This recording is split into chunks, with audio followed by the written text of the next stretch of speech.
আপনারা শুনছেন হাওয়া বদল। এই গল্পে আপনারা প্রেম, পুরাণ, থ্রিলার, প্রতারণা সবকিছুই পাবেন। আজ আমাদের এই পর্বের কণ্ঠ অভিনয় রয়েছেন তুমির সরকার এবং উদয়ন চক্রবর্তী।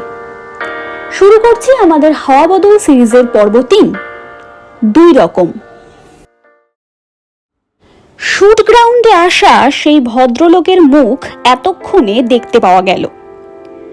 Chandrachur Sen, police commissioner. যত ভালো ভালো কেস রেকর্ড সব তার অফিসারদের হাত ধরেই। আর সেই ভদ্রলোক যেই দোহারা চেহারার উন্নতকায় গরমের তরুণীর সামনে গিয়ে দাঁড়ালেন, তিনি অর্জুন চ্যাটার্জি, ইন্সপেক্টর অর্জুন চ্যাটার্জি। অর্জুনের সম্মানের তুলনায় অর্জুনের বয়স কম, বলা যেতে পারে কম বয়সে বেশ উন্নতি। ড্রাগ পেডলিং, মার্ডার, রেপ সবকিছুই সমাধান করেছে সে। ডিপার্টমেন্টে মাত্র 2 বছর, বয়স মাত্র 27। তার ব্যক্তিত্ব 2 ভিন্ন কথা বলে। সে পুলিশ ডিপার্টমেন্টের ব্রিলিয়ান্ট অফিসার, বেশ কিছু কেস সলভ করে ফেলেছে ঠিকই, তবে অর্জুনের মানসিকতা একটু শান্তি খোঁজে।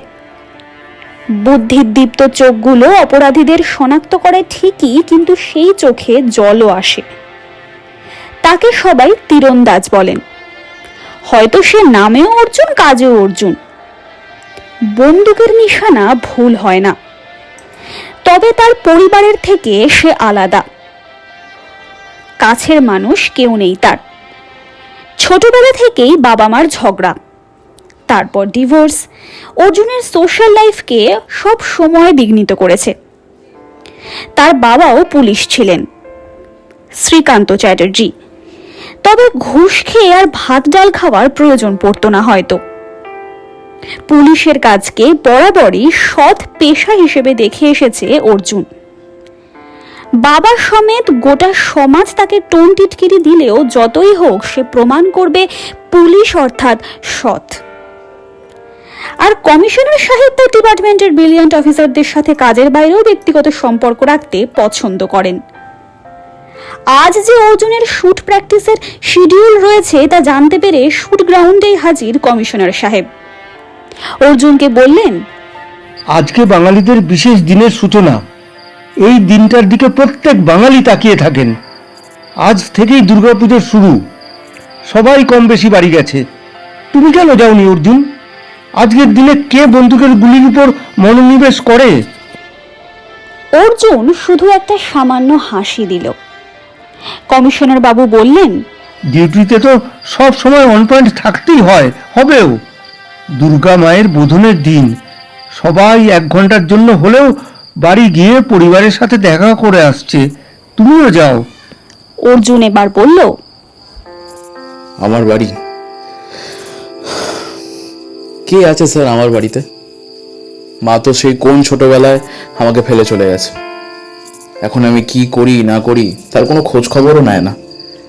আর বাবা, আমি তো সামনে গেলেই বাবা আমাকে অপমানিত করবে। এখন আর স্যার ওই যেচে অপমানিত হতে ভালো লাগে না। কমিশনার বাবু বললেন, ঠিক আছে, কাছাকাছি রাজবাড়ি পুজো আছে, কলকাতার বিখ্যাত রাজবাড়ি। যাও, গিয়ে মায়ের দর্শন তো করে এসো। অর্জুন আবারও হাসল, তবে এবার আলো আধারিতে তার চোখ চিকচিক করতে দেখা গেল। অর্জুন বলল, মানুষজন বছরের পর বছর কেবলমাত্র একটা মূর্তিকে দেবী বলে পুজো করে আসছে, যার কোনো অস্তিত্বই নেই।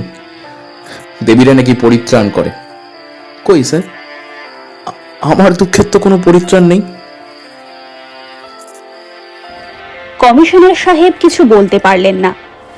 অর্জুনের ব্যক্তিগত সমস্যা এটা, তিনি বাইরে লোক হয়ে কি বা বলবেন। অর্জুন বলল, দেখলেন তো স্যার, আবার ইমোশনাল করে দিলেন। না, আজ আর প্র্যাকটিসে মন বসবে না, আমি বাড়ি যাই। অর্জুনের বসবাস এক রেন্টের বাড়ি। 2 BHK ফ্ল্যাট রেন্টে নিয়ে থাকে সে, একাই। তার রেন্টের বাড়ি থেকে তার বাবার বাড়ির দূরত্ব মাত্র 2 থেকে 2.5 ঘন্টার। তবুও তার একার বাস তার পছন্দের। অর্জুন ফিরে গেল। কমিশনার সাহেবও ভাবলেন ছেলেটার দুই রূপ, একটা খুব নরম সদ্যজাত বাচ্চার মতন আর আরেকটা হিংস্র সিংহের মতন। আমাদের এই পর্বটি ভালো লেগে থাকলে এই ভিডিওটিকে লাইক করতে ভুলবেন না। কমেন্ট করে অবশ্যই জানান আপনার মতামত, আর আপনার গল্পপ্রিয় বন্ধুদের সাথে শেয়ার করতে পারেন। আর অবশ্যই সাবস্ক্রাইব করে পাশে থাকুন। আপনাদের জন্য আরও অনেক নতুন নতুন কন্টেন্ট আমরা আনতে চলেছি। ধন্যবাদ।